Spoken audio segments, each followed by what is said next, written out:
किसी भी सखा का, महाभागवत का, भगवत स्वरूप ईश्वर कोटि के महापुरुषों का नवनिवृत्त निकुंज वृंदावन में उस रूप में प्रवेश नहीं है। जो भी प्रवेश किए वो सखी स्वरूप से प्रवेश। सखी एक पदवी का नाम है, ना कि स्त्री पुरुष का।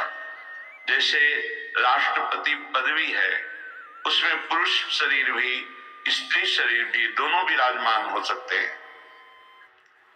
जैसे इंद्र पदवी है, ब्रह्म पदवी है, प्रजापति पदवी है, ये पदवी है लौकिक माया जनित, लेकिन त्रिगुणातीत पदवी है शांत पदवी, ब्रह्मबोध संपन्न दास्य पदवी, भगवान की नित्य दासता से युक्त सेवक भाव में मगन दास पदवी, सख्य पदवी, वात्सल्य पदवी, गोपी पदवी, कांता भाव। फिर ये सहचरी पदवी है। ये कहीं ऐसा कोई ना समझे सहचरी का मतलब एक स्त्री, ये पद है। सो सहचरी पद पावे, ये पद है। जैसे इस समय हमारे भारत की राष्ट्रपति पदवी पर एक देवी विराजमान है। शरीर स्त्री का है लेकिन उसको पद मिला राष्ट्रपति।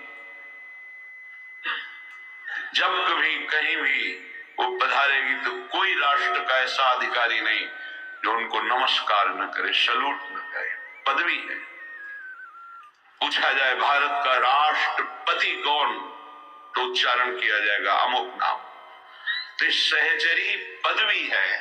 ये भ्रम छोड़ दीजिए कि हम पुरुष हैं, हम स्त्री हैं, हम उस पदवी का मतलब है, सहचरी का मतलब है स्त्री नहीं। स्त्री पुरुष भाव तो शांत पदवी से ही खत्म हो जाता है। स्वरूप पदवी में स्थित हुआ महापुरुष शांत रस। दास उसमें नहीं कि पुरुष ही दास भाव को प्राप्त होता है। ये स्त्री पुरुष शरीर की बातें नहीं है, भाव की बातें हैं। ठीक भाव देश में जैसे कोई ब्रह्मलीन महापुरुष, ऐसे ही स्त्री शरीर में भी स्थित वही परमात्मा तत्व ठीक वैसी पदवी को प्राप्त होता है। उसका दास्य भाव है कि सख्य भाव है कि वात्सल। अब जैसे प्रभु कृष्ण नित्य सखा है, अगर उन सखा भाव कोई स्त्री शरीर का करता है तो नित्य सखा बनकर प्रभु की लीला में प्रवेश पाता है। बड़े बड़े ब्रह्म ऋषियों ने जब प्रभु की रूप सौंदर्य को देखा तो कांता भाव जागृत हो गया। वही आकर के गोपी पदवी को प्राप्त हुई। गोपी कोई स्त्री नहीं है, ये भाव की पदवी है। ऐसी सहचरी कोई स्त्री नहीं है। वनिता पुरुष भाव मिट जाए, सहचरी पद की प्राप्ति स्त्री और पुरुषत्व का भाव मिट गया और भाव देह की जागृति आचार्य कृपा से हुई, गुरु कृपा से। प्रथम भाव तन बदल करे अपबप जो अलंकृत व्यास सुवन प्रसाद देह मानसी गढ़े चित। व्यास सुवन हरिवंश महाप्रभु। प्रथम भाव तन बदले, न मैं स्त्री हूं न पुरुष हूं, वो अपने स्वरूप में स्थित हो। मेरा स्वरूप सहचरी है।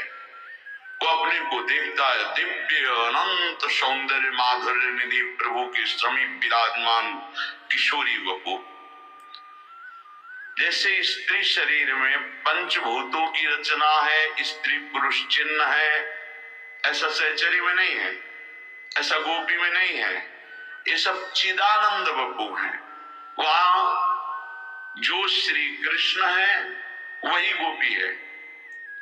जो गोपी तनु है वो श्री कृष्ण तनु है। किंचन मात्र अंतर नहीं, सच्चिदानंद लीला है। तो गोपी का आलिंगन श्री कृष्ण अपना आलिंगन कर रहे हैं। स्वप्रतिबिंब विभ्रमा कैसे कोई जानेगा। गोपी नाम च तत्पति नाम सर्वेषामेव च। सुनताध्यक्ष जो सबके अंतःकरण का अध्यक्ष आत्मा है, वही अपने आप से अपने आप में खेलना। कैसे समझोगे। न दास पुरुष है, न सखा पुरुष है, न गोपी स्त्री है, न सहचरी स्त्री है। ये सब भाव पदवियां हैं। अज्ञानी जीव सोचता है मैं पुरुष हूं, कैसे सहचरी भाव का चिंतन करूं। अरे तुम्हारा ढांचा पुरुष का है, ऊपरी कपड़ा, तू अंदर से परमात्मा तत्व है, ना स्त्री है ना पुरुष है। भाव करेगा तो सहचरी पद की प्राप्ति हो जाएगी। ये पद है, सो सहचरी पद भाव है, ये कोई स्त्री पुरुष नहीं है। जहां अपने स्वरूप में स्थित भाव का जागरण होता, ठीक उसी समय प्रिया प्रीतम के समीप पाता है, क्योंकि सहचरी वपु और प्रिया प्रीतम का साक्षात्कार एक साथ होता है।